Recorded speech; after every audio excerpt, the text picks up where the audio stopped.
Muy buenas y bienvenidos al Tanto, la tertulia semanal de The Objective. Como siempre, una semana más tenemos un episodio de lo más completo y vamos a tratar muchos temas. Para empezar, Fran Serrato nos va a contar los vínculos de un empresario cercano a Rafael Correa que vive en España y que, ojo, porque Delcy Rodríguez le otorgó contratos de petróleo. Además, ojo a esto porque el Senado pide a Antiblanqueo que investigue presuntas cuentas de Tezanos en Dominicana. Por otro lado, vamos a hablar también con Paloma Cervilla, en esta ocasión de la posición del Partido Popular con respecto a la nueva financiación autonómica, ya saben, propuesta por el Gobierno de España y cómo lo asienten el resto de comunidades, de las comunidades gobernadas por el Partido Popular. Y además, cuando quedan apenas unos meses para que se cumpla un año del gran apagón, ya saben que nos dejó a todos a oscuras, a la industria sin poder producir, a todas las fábricas paradas y produjo grandes pérdidas millonarias, seguimos sin tener claros cuáles fueron los culpables.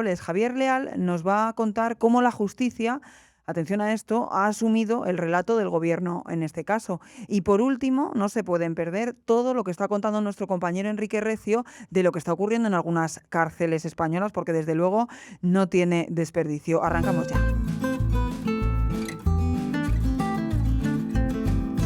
Fran Serrato, ¿qué tal? Muy buenas. Un placer estar de nuevo contigo, Ro. El placer, como siempre, es nuestro, sobre todo porque, vamos a hablar de unas cuestiones que publicas esta semana, Ujú. en plena actualidad. No dejamos de hablar, como saben, de Venezuela y de todos esos vínculos con Delcy Rodríguez, la ahora mismo presidenta en funciones o presidenta ya, de hecho, de Venezuela, después de todo lo que ha ocurrido allí y sus conexiones aquí en España. En esta ocasión publicas, Fran, una noticia muy relevante que también me incluye a otra persona, Rafael Correa, el ecuatoriano Rafael Correa. Delcy Rodríguez otorgó contratos de petróleo a un hombre del expresidente ecuatoriano aquí en España. Cuéntanos. Bueno, esto para contextualizar, para que las personas que nos están escuchando, nos están viendo desde casa o desde el metro, puedan saber de qué va la cuestión. Ya sabemos que Venezuela es un país rico en reservas petrolíferas y, por tanto, lo que Trump, en su rueda de prensa tras la captura de Nicolás Maduro, lo que decía, lo que denunciaba es que no se estaban produciendo la cantidad necesaria, la cantidad que se podía. Eh, La empresa estatal PDVSA es la encargada del petróleo, pero cuando Delcy Rodríguez, la actual presidenta de Venezuela, tras la captura de Maduro por Estados Unidos, llega al Ministerio de Petróleo e Hidrocarburos en agosto de 2024, ella lo que hace es unas reformas, unas series de reformas que se llaman contratos de participación productiva. Y esto quiere decir que el petróleo estatal va a ser unas empresas privadas las que los extraigan y las que comercialicen los barriles. Una cosa que parece ser que era bueno para aumentar la producción del petróleo. Realmente lo que esconde detrás de todo esto es que sean los amigos del régimen o el entorno de Delcy Rodríguez los que realmente se estén el llevando crudo venezolano. el crudo venezolano por sus intereses particulares. Y una de estas personas es Manuel Antonio Robalino, que tiene una empresa afincada en España, muy cerquita de nuestra sede, en la calle Serrano, que se llama Territorio Trading Group, que precisamente registra o precisamente crea unas semanas más tarde de que Delcy Rodríguez iniciara su periplo como ministra de Petróleo y de que se anunciaran o se crearan estos contratos de participación productiva. Detrás de todo esto, ¿qué hay? ¿Qué hay más? ¿Por qué Manuel Antonio Robalino es el hombre de Correa? Pues precisamente porque dos de los mayores asesores o especialistas en materia económica de Delcy Rodríguez son dos exministros de Economía y Finanzas de Rafael Correa, y uno de ellos tuvo, a su vez, un asesor en el Ministerio de Economía que es socio de Robalino en otra empresa. Entonces, ahí se cierra el círculo. ¿Por qué? ¿Por qué se favorece a Robalino, que es un empresario, sí, pero sin ningún vínculo, sin ninguna experiencia en el sector de hidrocarburos? Pues parece que hay una relación de cierta proximidad, cierta amistad entre los hombres fuertes de economía de Rafael Correa, que por cierto está asilado fuera aquí en Europa, fuera de Ecuador, y entre Robalino, que tiene empresas aquí en España. Pero no es solo la cuestión de Robalino, es que nosotros, Enrique Morales y yo, hemos también anunciado, hemos informado de que otro empresario venezolano, también con empresas en España, de hecho es el propietario o el máximo accionista de la marca de gafas de sol Hauer, o Hackers, no sé cómo pronunciar eso. Sí, Hackers. Este hombre, este empresario, joven empresario, a través de otra empresa que se llama Napep, habría también conseguido ciertos contratos de participación productiva de Delcy Rodríguez y se habría beneficiado también de la extracción y la comercialización del petróleo venezolano. A este señor, con causas abiertas por blanqueo de capitales en la Audiencia Nacional aquí en España, pero también en otros países europeos, incluso la propia Venezuela, se le atribuye que amasó una gran fortuna aprovechando los vínculos con el régimen chavista. De hecho, a él y a otros 2-3 empresarios venezolanos se le llama de forma despectiva bolichico, que quiere decir que son hijos de la burguesía chavista y están beneficiados por el régimen primero de Chávez y luego de Maduro. Una de las cosas por la que se le investigó en Venezuela, aunque él dice que eso ya está archivado y no ha ido a más, es por un fraude con su empresa Derwit, ahora sí lo digo bien, estoy mejorando el inglés por momentos. Bueno, le hicieron un contrato de, creo recordar, 1.200 millones de dólares para mejorar la electricidad, el tendido eléctrico en la crisis energética de Venezuela en el año 2010 y ahí no se vio nada. Y la Fiscalía, el propio actual fiscal general de Venezuela, pidió que se investigara dónde estaba ese dinero, qué había hecho el señor Betancourt, y por tanto Betancourt está no solo la justicia venezolana, también la española y otros países europeos. De hecho, el juez Pedraz estuvo valorando su extradición, desde Londres a España, donde en Londres, la capital del Reino Unido, ya le tomaron declaración por orden del juez Pedraz. Y bueno, vamos a ver en qué queda esta investigación de la Audiencia Nacional, que son miles de millones de dinero, de blanqueo, de fraude en torno a la empresa estatal de Venezuela de petróleo, PDVSA. Vamos a ver en qué queda, pero es curioso, ¿no? Desde el régimen chavista, desde el régimen de Maduro, al que obviamente pertenece y sigue perteneciendo Delcy Rodríguez, en esta normalización hacia la que se supone que va la situación del país después de esa intervención de Trump. Es curioso, ¿no? Que siempre se intenta criticar a Estados Unidos con los intereses del petróleo, pero es que los propios alcohólicos del régimen se han estado gastando el dinero y malgastando el dinero, porque además esa producción de petróleo, que podría ser muy importante, ha Sí, ido en para las carreteras, la sanidad del país. Sí, ¿no? Y que Pero al se ha final mucho venía... menos de lo que se podría producir, porque se le han Claro. dejado morir y se le han quedado para los amiguetes, como Pero bueno, estamos viendo. al menos Delcy Rodríguez venía a hacer compras a Madrid.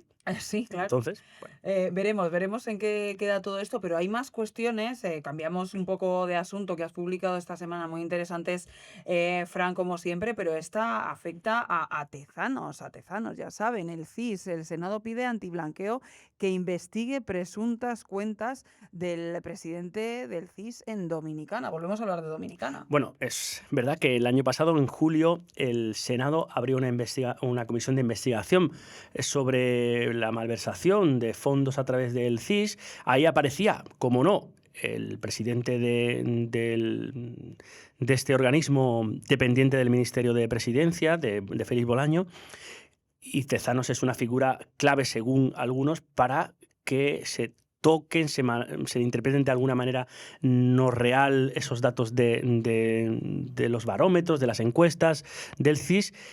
Y habría una comisión de investigación por la que han pasado 19 personas, entre ellas el propio ministro Bolaños y el último, el pasado 9 de diciembre, el propio Tezanos.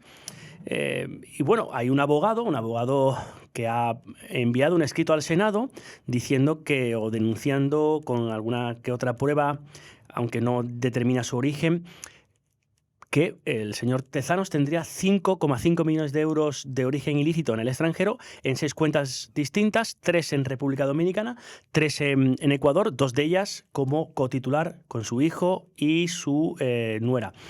Este abogado que presenta el escrito ya es famoso porque ha presentado unos escritos y pidió al Senado que esta información la remitiera, por favor, al Servicio Antiblanqueo, al SEPBLAC. El Senado estudió este escrito y consideró oportuno enviarlo a la unidad de antiblanqueo, pero sí es verdad que esta no tiene obligación de remitir ningún informe ni de responder a la petición del abogado y al envío de documentación del Senado. Por tanto, no sabemos en qué va a quedar. Sí es verdad que este abogado que envía este escrito sobre Tezanos al Senado ya también envió al Senado y remitió también al Tribunal Supremo unas denuncias sobre diferentes cuentas corrientes de ministros y exdirigentes socialistas en República Dominicana. El Supremo lo archivó sin hacer ningún tipo de diligencia, esto es verdad, porque consideró que no existían indicios de ningún tipo. Por tanto, no sabemos si en esta ocasión se va a remitir también al Supremo, si se va a abrir algún tipo de investigación, aunque el círculo, el entorno de Tezanos nos dice que esta acusación es demoledora y que no tiene ningún fundamento ninguno, que el presidente del CIS no tiene ninguna cuenta en el extranjero y menos por 5,5 millones de euros. La tesis del abogado que envía el escrito al Senado es que para que Tezanos manipule, digamos, las encuestas y los resultados del CIS, se tiene que llevar otra contrapartida, además de su sueldo público de 101.000 euros, que sería 100 o 121.000, no recuerdo bien, 101, 121, no recuerdo bien, Rocío, ahora. Y que ese dinero se canalizaría a través de cuentas... 1.210. Y que ese dinero se canalizaría un poco pues esa compra de voluntades. Y que, bueno, también dice que los bancos dominicanos y ecuatorianos tenían que, bueno, aunque tengan un régimen flexible y sean semiparaísos fiscales, deberían haber escrutado un poco mejor que se trata de un alto cargo del gobierno y que, bueno, que no hicieron su trabajo de control y que tampoco lo está haciendo los órganos de control del gobierno, porque si este hombre puede llevar dinero a República Dominicana, pues no está funcionando muy bien. Esto, Fran, ya para terminar, ¿en qué puede quedar? Porque, bueno, cada uno... Bueno, el SEPLAC no tiene, como he dicho, obligación de pronunciarse. Ya no lo hizo respecto a la denuncia sobre las cuentas de los ministros. En el Supremo, cuando se remitió la denuncia, el Supremo lo archivó provisionalmente porque no consideró que fuera una información fehaciente. Y ahora, pues bueno, puede suceder igual, o el SEPLAC o el Supremo, si se remite finalmente, puede abrir algún tipo de investigación. Lo cierto es que es muy complicado demostrar que existen cuentas de altos cargos en el extranjero, sobre todo en paraísos fiscales, porque todo depende de una comisión rogatoria del juez que se articula a través del propio gobierno, del Ministerio de Justicia, y que, bueno, eso parece complicado. Y luego, una vez que se solicite información a las entidades bancarias en este tipo de países, posiblemente o no se dé o no se conozca, porque es muy difícil demostrar por el sistema bancario que tienen allí que quién tiene cuentas corrientes abiertas. Es una cosa muy difícil y los investigadores son conscientes, y es quizás por eso por lo que no meten mano a ciertas informaciones o a ciertas cosas porque no es nada fácil, porque las entidades bancarias no prestan su colaboración. Claro, claro. Pues, Fran, como siempre, muchísimas gracias. Un placer, como siempre. Gracias.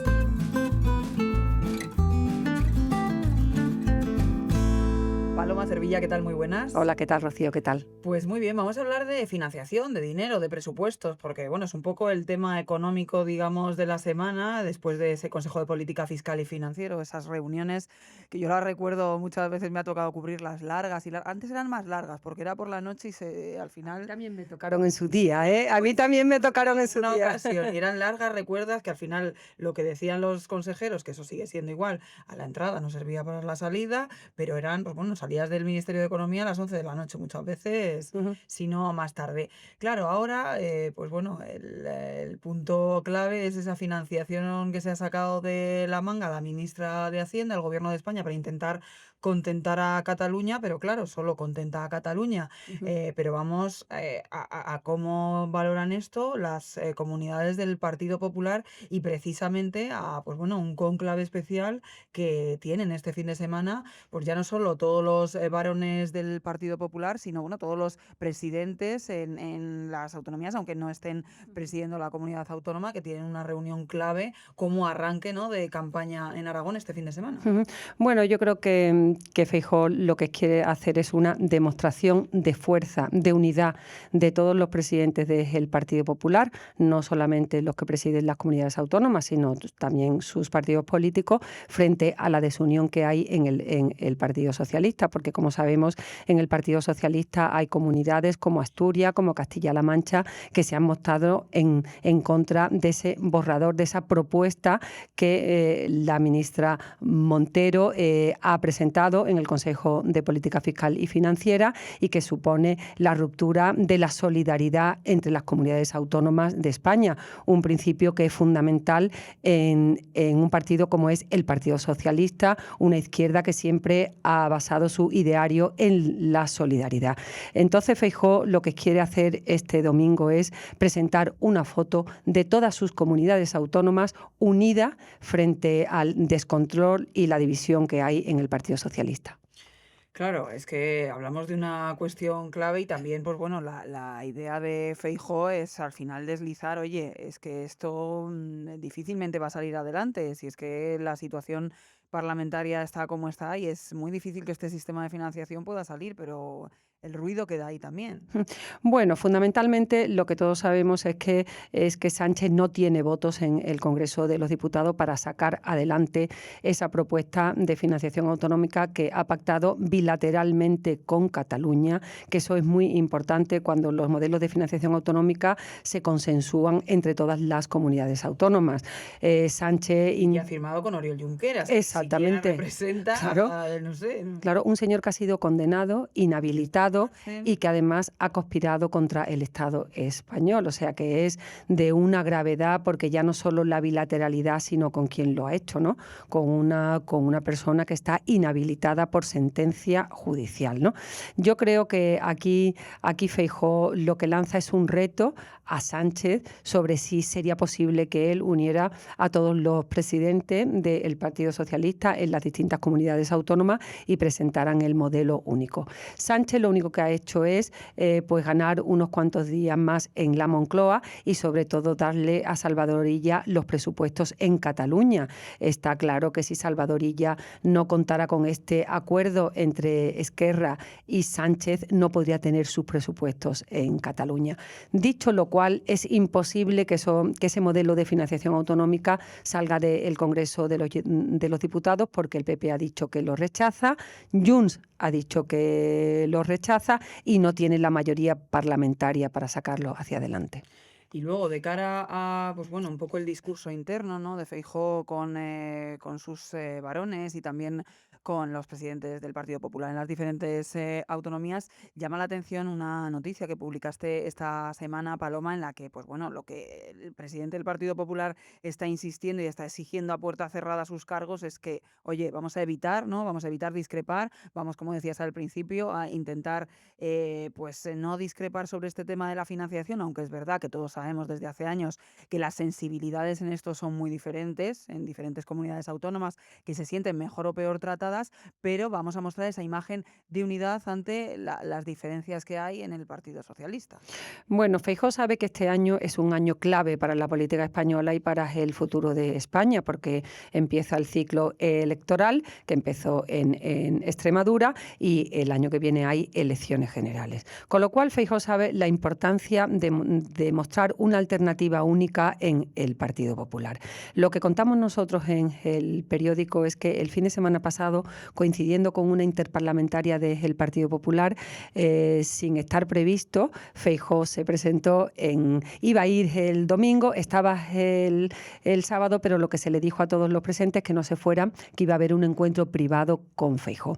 En ese encuentro privado, en el que los medios de comunicación no podían estar, era interno, Feijóo lo que les ha venido a contar es que no pueden dar una imagen de distintos discursos por comunidades comunidades autónomas frente a la financiación autonómica. En la financiación autonómica, Andalucía no sale mal, porque recibe una gran parte de la aportación extra que se va a hacer. Pero precisamente esa es la base que juega Sánchez, dividir a las comunidades del Partido Popular para decir que el Partido Popular está roto internamente, como están ellos. Pero claro, Feijóo que dice no. Aquí que nadie haga una declaración discordante con la línea oficial de Génova. La línea oficial es que hay una unidad de rechazo al modelo de financiación autonómica, aunque a lo mejor aparentemente algunas comunidades autónomas puedan recibir algo más de dinero, pero que a la larga no va a ser bueno. Con lo cual, yo creo que lo que Feijóo ha hecho es un llamamiento. Todos sabemos que en los partidos políticos, pues algunos hablan, deslizan algunas cositas que no están en concordancia con la dirección. Con lo cual, lo que le dijo eso, y también hay una cosa que les quiso transmitir, que gobernar no es fácil, que cuando se está sentado en la dirección de un partido, pues claro, él mismo ha tenido que cambiar. Él fue presidente en Galicia y él también dice que también alguna vez pues dijo alguna cosilla que venía bien para su comunidad, pero que no venía bien al partido. De hecho dijo, os mandaría a hacer un Erasmus de 6 meses a Génova para que vierais lo complicado que es estar todos juntos. Con lo cual, esa información, la importancia que tiene es el mensaje interno de unidad del partido frente a la división del Partido Socialista y que nadie diga nada. Pero lo difícil que es estar todos juntos, lo necesario también que es si ellos tienen aspiración a gobernar, porque claro, si la derecha ya de por sí tiene la situación de división con el tema de Vox y ya internamente dentro del Partido Popular hay división, pues evidentemente si tienen algún tipo de aspiración, que entendemos todos que la tienen, de gobernar y ser ganadores en las próximas elecciones generales, pues claro, con cuanto más ruido y más división sería básicamente que Pedro Sánchez ha conseguido lo que pretendía, ¿no? Conseguir esa división entre las comunidades. Claro, sobre todo porque Feijóo sabe que este es un año muy importante. Es un año en el que el Partido Popular se tiene que presentar como alternativa al Partido Socialista, con un modelo distinto, y eso implica la unidad de todos, porque si Andalucía opina una cosa sobre la financiación autonómica, pues no sé, cualquier comunidad autónoma que gobierna, pues Baleares, piensa una cosa distinta, Valencia piensa una cosa distinta, el electorado sí puede interpretar que el PP no es una alternativa única, y sobre todo cuando tienen frente a un Vox que incide, que lo que quiere es buscar alguna debilidad del Partido Popular para atacar al Partido Popular y para conseguir más votos. Yo creo que sí, la unidad es siempre importante en un partido político, pero también en el tema de la financiación autonómica.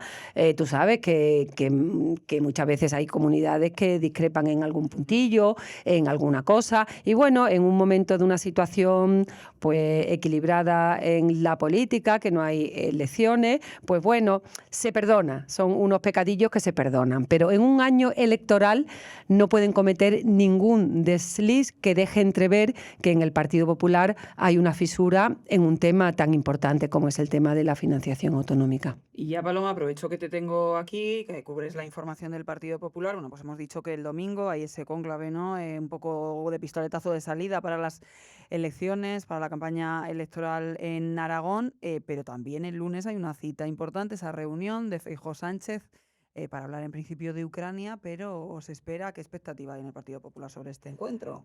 Pues mira, ahora mismo pues vengo de mantener una pequeña conversación de esta que tiene Feijóo con los periodistas, que no son para publicar, sino es simplemente para pulsar un poco qué es lo que piensa sobre ciertos temas, y precisamente le hemos preguntado que qué esperanza tiene o qué expectativa tiene con el encuentro del lunes. Sus palabras han sido que ninguna, que va porque él tiene un concepto institucional del Estado y que por eso va, pero que sus expectativas son nulas, porque él no solo quiere hablar de Ucrania, quiere hablar de la política exterior de Sánchez en su conjunto. Ucrania, Venezuela, Palestina, o sea, absolutamente todo, y que no tienen ninguna expectativa. Creo que el tiempo que tienen es 1 hora, en 1 hora tienen que abordar todos estos temas, y lo que yo vaticino es que no va va a haber ningún tipo de acuerdo porque el Partido Popular quiere que Sánchez le especifique todos los planes concretos, incluso presupuestarios, del gasto militar en defensa, y eso yo creo que ni Sánchez lo sabe. Pues veremos en qué queda ese encuentro del lunes, Paloma, como siempre, gracias. Gracias a ti, Rocío.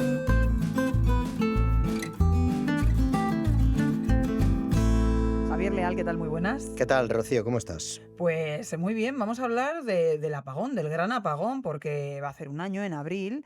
Y la verdad que las dudas sobre lo que ocurrió siguen encima de la mesa y sobre todo y el temor sigue estando en si va a volver a ocurrir. Recordamos que a finales del año pasado Competencia pues avisó, oye, es que esto puede volver a ocurrir y no sabemos, o bueno, tal y como has contado tú, el remedio para que esto no suceda no se ha producido, no se ha hecho. Pero publicas esta semana una cuestión bien interesante porque la justicia ha asumido el relato del gobierno sobre este gran apagón y se pone en alerta a las energéticas. ¿Cómo es esto?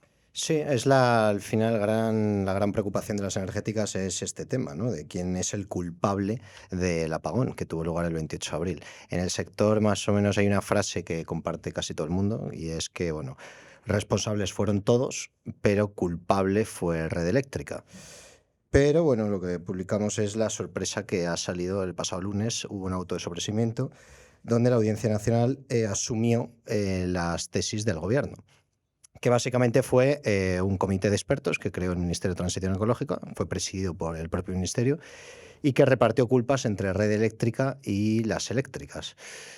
Y en este caso, si uno lee el auto, pues observará que el juez realmente de las tres causas, dos de ellas, culpa a las propias eléctricas. Así que esto para las energéticas es un mazazo porque al final hay muchos millones en juego, va a haber denuncias y claro, hay mucha indemnización que no quiere ni asumir ni el propio gestor de la red ni tampoco las energéticas. Entonces, bueno, con este auto lo que más o menos se puede estar ya vislumbrando es por dónde van a ir, dónde va a ir la justicia, ¿no? Claro, hablamos de indemnizaciones millonarias, recordarán ustedes, lo sufrieron ustedes como todos nosotros, en la actividad productiva se paró totalmente, salvo aquellas empresas, hospitales, bueno, y determinados los supermercados, algunas tiendas tenían generadores, pero la actividad productiva del país se apagó totalmente, también todo lo que pues tiene que ver con el consumo doméstico de nuestros hogares, claro, la industria, fueron pérdidas millonarias que tiene que haber reclamaciones, pero es que además no ha habido dimisiones, no ha habido ninguna asunción de responsabilidad por parte de todos los culpables, y son varios, de todos los culpables, no ha habido ninguna asunción de responsabilidad. No ha dimitido nadie, absolutamente nadie, ni siquiera el CEO, por ejemplo, de la Red Eléctrica, que se desconoce mucho quién es. La propia Beatriz Corredor incluso dijo, mire, en una comisión del Senado dijo ella, yo soy presidenta no ejecutiva, por lo tanto, pues tampoco tengo responsabilidad sobre esto, ¿no? Pero bueno, por el tema del apagón ha habido muchos informes, no solo el del gobierno, ha habido informes de Red Eléctrica, ha habido informes también independientes que se han hecho también por otro tipo de, incluso por de universidades. Ha habido también un propio informe de la propia Red Eléctrica y lo que llama la atención es que realmente pues la justicia está cogiendo pues el informe del gobierno, ¿no? Es en el que se está basando. Queda todavía otro informe que es el de la Comisión Nacional de Mercado y Competencia, que será interesante de ver. Pero, bueno, este tema donde realmente hubo un apagón que paró España inédito en este país, donde no ha habido emisiones y donde realmente pues estamos, o al menos está siguiendo un poco lo que el dictado del gobierno, ¿no? De lo que ocurrió, ¿no? Esas causas multifactoriales, ¿no? que decía el informe de la propia ministra Sara Agesen y que al final, pues bueno, deja un poco pues la puerta abierta a todo y a nada, porque Sí. luego las reclamaciones, claro, ¿a quién reclamas? Sí, básicamente lo que dice la Audiencia Nacional es que las centrales no respondieron al gestor cuando ocurrió el apagón y que se desconectaron además de un modo indebido. Bueno, eso es a lo que concluye ahí el auto, pero sí es una situación ahora mismo bueno, pues compleja para todas las energéticas, ¿no? Sobre qué puede ocurrir finalmente, ¿no? Entonces, bueno, y esto pues a Red Eléctrica le viene bien porque en principio ellos iban a asumir toda la responsabilidad. Además, hay un cruce ahora mismo de acusaciones entre todos. Red Eléctrica acusa no solo a las eléctricas, también acusa a la CNMC Dice la Comisión Nacional del Mercado y Competencia, pues no le permitió incluso un tipo de operación, de procedimientos de operación que hubiesen evitado el apagón. La CNMC es el árbitro, Claro. que también dice, se intenta también lavar las manos, no quiere tampoco problemas. Y las eléctricas también, ¿no? Entonces, bueno, y el gobierno también está por ahí en medio, diciendo que también desmintió a la red eléctrica, diciendo que no les habían obligado a hacer una operación reforzada después del apagón. Pero la red eléctrica dijo que después del apagón pues empezó a entrar la nuclear, entró el gas, entraron todas las energías síncronas, ¿no? Y esto lo usaron las eléctricas para decir, habéis reculado y por lo tanto usasteis exceso de generación renovable. Y la red eléctrica lo que dijo fue, no, me ha obligado el gobierno a hacer esto. Y el gobierno dijo, no, yo no tengo nada que ver. Entonces, bueno, es una especie de enfrentamiento entre todos los actores, CNMC eléctricas, red eléctrica, gobierno, y en medio está la justicia, que claro, hay que también entender a los jueces que no son expertos en la materia energética, pero Que es que un tema además muy muy complejo. complejo, donde además dentro del sector energético esto es una vida, todos tienen intereses, te pueden mentir, te llevan a tu terreno, así que bueno, pues el juez estará ahí pues con una especie de intentando observar qué puede salir de ahí, pero vamos, de momento por lo que se ve y por lo que se ve en este autosobreseimiento, que es por otro tema, además el autosobreseimiento es Mm, para decir que no hubo ciberataque, que fue Claro, lo que alimentó Pedro Sánchez. sí, sí, en un Pues inicio. está ahí, pues estará intentando, bueno, de alguna forma se está ahora mismo guiando de lo que dice el gobierno, ¿no? Y mientras toda esta situación, Javier, de fuego cruzado, de culpabilidad entre red eléctrica, CNMC, gobierno, de todos estos intereses compartidos y enfrentados, al final lo que el ciudadano no sé si tiene muy claro, desde luego yo no lo tengo, es si esto puede volver a pasar, es probable que pase, no es probable, es menos probable que pase y se han hecho los deberes después de este gran apagón. Es la gran incertidumbre que hay, ¿no? Claramente Red Eléctrica te dice que eso no va a volver a ocurrir, como ya decía antes Claro. del apagón. Las eléctricas te dicen off the record que esto puede volver a ocurrir perfectamente. De hecho, en septiembre, octubre, mandó una carta a Red Eléctrica a la CMC diciendo que estaba otra vez teniendo sobretensiones y que podía haber otra vez un riesgo de apagón, que luego intentaron desmentir o intentaron cambiar Sí, quitar lo un que poco de sí, hierro. quitarle un poco de hierro, pero vamos, existe ese problema. Lo que está claro es que ya ese experimento de apostar por la energía renovable pues se ha reducido drásticamente, se vuelve otra vez a la energía estable, a las grandes tecnologías que dan estabilidad a la red, como es la nuclear, como es el gas, como es la hidráulica también. Y bueno, ha cambiado un poco ese escenario, ¿no? Pero claro, la imagen de España que se proyecta, además con la inestabilidad y la incertidumbre regulatoria que hay ahora mismo en el sector, pone la situación un poco compleja ahora mismo, ¿eh? Es precisamente como dices, bueno, ese vuelco, ¿no? Otra vez hacia las tecnologías, las energías más estables, Mm. la nuclear. De hecho, también tú publicas que la cumbre de Davos analizará precisamente ese renacer, pero que España sigue yendo por libre con esos cierres planificados. Sí, realmente España está hacia otra dirección. No hay intención por parte del gobierno de extenderlo más allá de 2035, así que España va a perder ahí una tecnología muy estable, aunque está habiendo mucha presión, sobre todo en Cataluña, porque un grandísimo porcentaje de la generación de Cataluña procede de la nuclear. Y además hay otro gran problema potentísimo que es con las redes, que también son claves. Las redes de distribución la CNMC no está retribuyéndolas correctamente. Ya han puesto una nueva retribución que tiene incendiado todo el sector y que eso va a provocar pues que no se invierta realmente en redes eléctricas. Entonces, bueno, el panorama, como siempre en el mundo energético, es pues así, complejo. Incierto, Sí. gracias. Como el mundo en general, ya lo saben ustedes. Gracias, Javier, como siempre. Muchas gracias, Rocío. Gracias.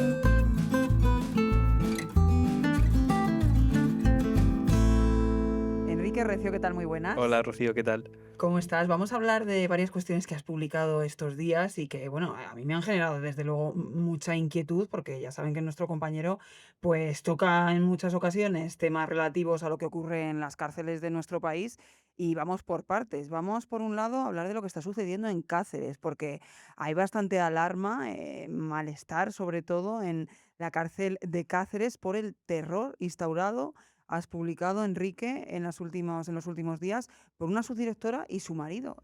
¿A qué se debe ese terror? Así es, hay veces, desde luego, que la realidad supera la ficción, ¿eh? Totalmente, como película. Sí, sí. Y bueno, pues en este caso, pues eso, el malestar en funcionarios, familiares de presos, en fin, de muchas personas con las que he podido hablar para este artículo. Pues bueno, todo, como bien decías, es un sistema de terror que han instaurado la subdirectora de tratamiento y su marido, que es funcionario y educador de un módulo de la prisión, de educación y respeto, que para los que nos escuchan es el módulo en el que están los presos menos conflictivos, en los que hay normas más estrictas de cara a que haya una convivencia más pacífica, que está, como digamos, más dirigido a la próxima reinserción de los presos. Entonces, pues bueno, la vida allí, digamos, que es más cómoda que en otros módulos que son como más restrictivos, ¿no? O sea, son presos que están próximos a tener pues Un tercer grado, a tener más beneficios y tal. Entonces, la cuestión es que este funcionario es allí educador desde hace 3 años, entonces, pues bueno, se ha, digamos, erigido como el caudillo de ese módulo. Y bueno, pues ha puesto en marcha, digamos, prácticas, denuncian fuentes de la prisión, del todo irregulares, pues para mantener, digamos, ese status quo, ganar poder e influencia con el amparo de su mujer, que es la subdirectora de tratamiento, que, para quienes escuchan, es, digamos, como la número 2 de la prisión, ¿no? Como si fuese una subdirectora, pero hay subdirector también de seguridad y tal, pero es la número 2. Entonces, pues digamos que lo que cuentan, lo que nos han venido contando distintas fuentes, porque de verdad que he hablado con muchísima gente de la prisión, muchísima gente. No o dos testimonios. No. O sea, alguien que pueda incluso tener cierto interés. o sea, son muchísimas personas. Pues cuando entra un preso nuevo a ese módulo, se reúne. Bueno, una cosa que debo puntualizar es que cuando él llegó allí, creó lo que él denomina como comité de conflictos, que son presos de confianza, que son los que, digamos, utiliza para que el orden se mantenga en ese módulo. ¿Qué ha pasado? Tú que es como Claro, que lo que dicen es que con el paso del tiempo se ha convertido en su guardia pretoriana, con la que amenaza a presos para que hagan lo que él quiere, ¿no? Entonces, claro, él quiere que todo salga perfecto, que todo sea tal. Entonces, bueno, lo que le comentan al preso cuando llega a ese módulo es: mira, yo soy Don X, yo soy el marido de X, que es la subdirectora de tratamiento, y aquí mandamos nosotros. Si entras por el aro, te va a ir muy bien porque te vamos a dar beneficios penitenciarios, cuando puedas tener el tercer grado te lo vamos a facilitar. En fin, le da como una serie le promete una serie de beneficios y tal, y si no lo hace, pues ahí es cuando llegan los problemas. Entonces, claro, se ha gestionado como ese sistema de beneficios a cambio de ayudarles, en fin, de pasar por el aro, de ayudarle a lo que él quiere, a beneficios que él necesita. Luego también lo que hace es... Entiendo él cumplir con unas determinadas... Bueno, pues para ganar influencia en la prisión. Al final ellos son los que pilotan, claro. Lo que te comentaba es que él, al ser educador, también ocupa uno de los 8 sillones de la Junta de Tratamiento. La Junta de Tratamiento de las prisiones son los que emiten informes, es el órgano colegiado de la prisión. Y ellos deciden pues sobre a quién dar el tercer grado. Digamos que es la palabra, como el ok de la prisión a cuando un preso puede acceder al tercer grado, cuando cumple determinados, pues eso, 1/3 de la condena. Pues la Junta de Tratamiento dice, pues este preso ha estado cumpliendo pues con las normas de la prisión, tiene un buen comportamiento, tal. Entonces, claro, él y su mujer tienen 2 votos de los 8. Entonces, pues él promete cosas a cambio de, pues eso, de que sigan lo que él quiere. Y bueno, claro, ha habido problemas porque ha habido muchos presos que no han querido pasar por el aro, y pues eso, hay denuncias contra este comité de conflictos, que dimitió un bloque recientemente por acusaciones de amenazas y de lesiones. Hay 2 denuncias de 2 presos, una porque agarró a un preso que tenía una tracotomía por el cuello, y otro al que le dieron una paliza y le rompieron un brazo. Porque claro, luego a él también lo que cuentan las fuentes es que cuando no quiere que haya un preso, cuando quiere echar a un preso del módulo porque, digamos, no encaja, digamos, en lo que él defiende y tal y cual, pues también le presiona con ese comité de conflictos para echarlo. En fin, detrás de esa historia quiero puntualizar, hay mucho más. O sea, hay mucho más, por si no... Quiero que lo sepan los que nos escuchan, hay mucho más, pero claro, esto es...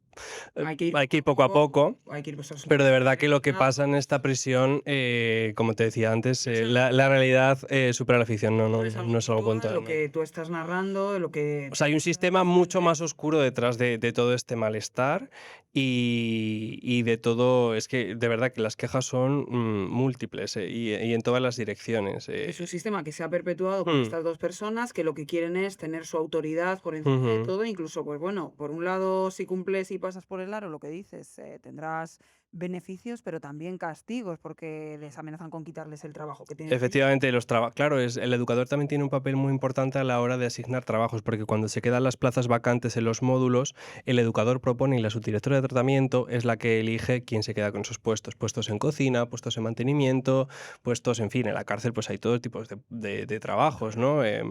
Electrónica, pues en fin, y hay unos pues más codiciados que otros, ¿no? Y bueno, pues tener un cierto trabajo pues también, oye, hace que tu estancia en la prisión sea más positiva, luego de cara también a la reinserción laboral, en fin, pues te da muchos puntos. Entonces ellos juegan con eso para recibir el favor de los presos y que ellos tengan ahí controlado todo el cortijo y todo su poder y...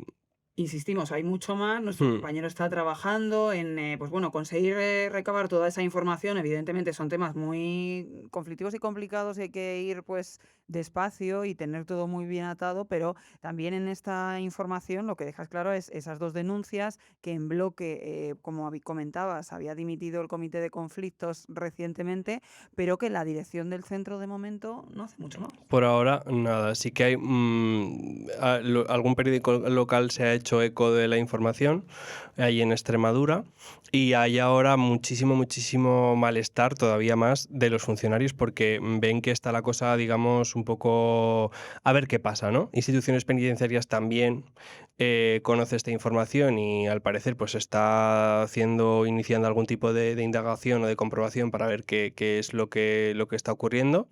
Pero sí, o sea, está la gente ahí expectante a ver cuál es el siguiente movimiento. Pero por ahora, por lo que me dice, la dirección está respaldando tanto a la subdirectora como al funcionario que ha seguido trabajando, evidentemente. O sea, al final es funcionario, Claro. tiene su plaza y tal, pero claro, tendrán que ver si este funcionario cumple correctamente con su trabajo o no. Claro, Enrique, nuestro compañero va a seguir investigando, les daremos buena cuenta de ello, pero es que de esta cárcel de Cáceres vamos a dar un salto a una cárcel de Madrid, en este caso la de Alcalá, la cárcel femenina, porque allí se ha producido en estos últimos días también algo pues que supera la ficción, vamos, una fuga prácticamente de película.